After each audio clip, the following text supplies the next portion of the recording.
बिस्मिल्लाहिर्रहमानिर्रहीम। अस्सलाम वालेकुम। तो जनाब आज हम लेकर आए हैं चिकन पैटीज़ फीलिंग। ये चिकन पैटीज़ फीलिंग जो है इससे आप रोल भी बना सकते हैं, सैंडविच भी बना सकते हैं और पराठे भी बना सकते हैं। ये फीलिंग बहुत काम की है जैसे बाज़ारों में मिलती है। तो चले आइए इसकी रेसिपी बताते हैं। यहाँ हमने उबला हुआ चिकन लिया है, ये तकरीबन 400 ग्राम है और इतनी ही हमने प्याज काटे हैं पतले पतले से। प्याज और चिकन दोनों हमने बराबर लिए हैं। और यहाँ हमें चाहिए 2 टीस्पून काली मिर्चें और 1 टीस्पून नमक है। आप चाहें तो कम या ज़्यादा कर सकते हैं। यहाँ हमने 2 टेबलस्पून कॉर्नफ्लोर लिया है और 1 कप दूध और अदरक लहसुन का पेस्ट। तो कॉर्नफ्लोर को हम दूध में मिलाएंगे तो इसकी एक पेस्ट बनाएंगे। तो चलिए हम पहले रेसिपी की तरफ चलते हैं। यहाँ हमने अपना एक पैन लिया है, इसे चूल्हे पर रख दिया है। इसमें हमने आधा कप ऑयल डाल दिया है। ऑयल गर्म होने के बाद हम इसमें प्याज शामिल कर दिए हैं। प्याज़ों को हमने बहुत ज़्यादा नहीं पकाना है, बस प्याज़ों को हमने इतना पकाना है कि इसका जो है अंदर का पानी सारा खुश्क हो जाए, प्याज हमारा नरम हो जाए, इसकी जो एक हीक है वो ख़त्म हो जाए। तो वक्फे वक्फे से हमने इसको चम्मच चलाते रहेंगे तब तक कि जब तक हमारी प्याज जो है उसका पानी खुश्क ना हो जाए। यहाँ हमने हरी मिर्चें भूल गई तो रखना, तो यहाँ हमने 10 से 15 हरी मिर्चों को बारीक बारीक चॉप कर लिया है बिल्कुल। तो प्याज हमारे अच्छे से पक रहे हैं, ज़्यादा तेज़ आंच पे नहीं पकाने हैं और साइडों पे भी चम्मच चलाते रहना ताकि हमारे प्याज काले ना हो, वरना इसका जायका ख़राब हो जाएगा। तो अब ये देखिए हमारे प्याज तकरीबन तैयार हो चुके हैं। अब बारी आती है इसमें अदरक लहसुन डालने की। यहाँ हमने 1 टेबलस्पून भर के अदरक लहसुन का लिया है। अब अदरक लहसुन डालने के बाद कुछ देर हमने इसको 1 मिनट के लिए इसमें प्याज के साथ भूनना है ताकि अदरक लहसुन का कच्चापन ख़त्म हो जाए और बहुत अच्छे से ये पक जाए। तो यहाँ अदरक लहसुन को भूनते हुए 1 मिनट हो चुका है। आप देखिए प्याज़ों का पानी हमारा खुश्क हो गया है। बस इसी तरह से आपने बनाना है।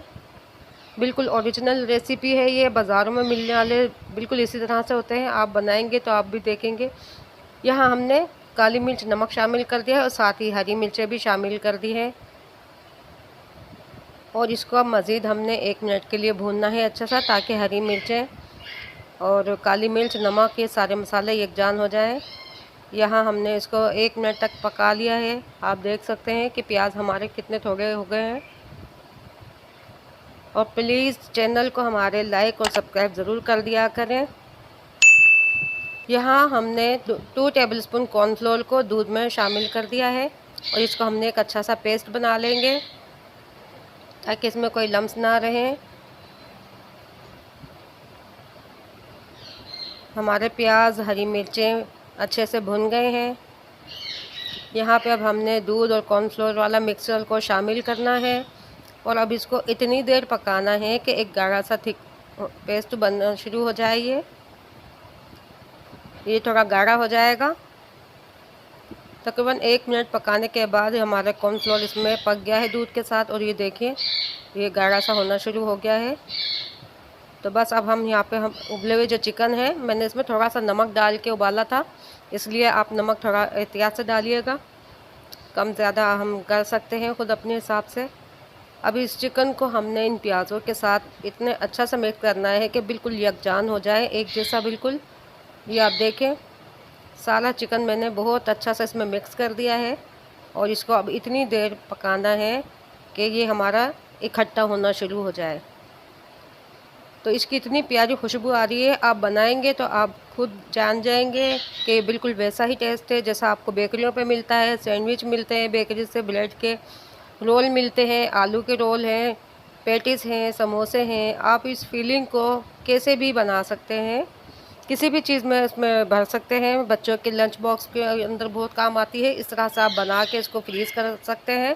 जब ज़रूरत हो थोड़ा सा निकाला, हल्का सा गर्म किया और आपने बना लिया। तो आप ये बना के देखिएगा और मुझे बताइएगा। किसी किस्म का आपको कोई मुश्किल हो, कोई परेशानी हो तो कमेंट में मुझसे सवाल कर लीजिए, कर लेना। तो उम्मीद है आपको ये फीलिंग अच्छी लगी होगी। तो दुआओं में याद करें, चैनल को सब्सक्राइब करें। और किसी किस्म के आपको कोई समझ ना आए तो आप पूछ सकते हैं। इजाज़त दीजिए, अल्लाह हाफ़िज़।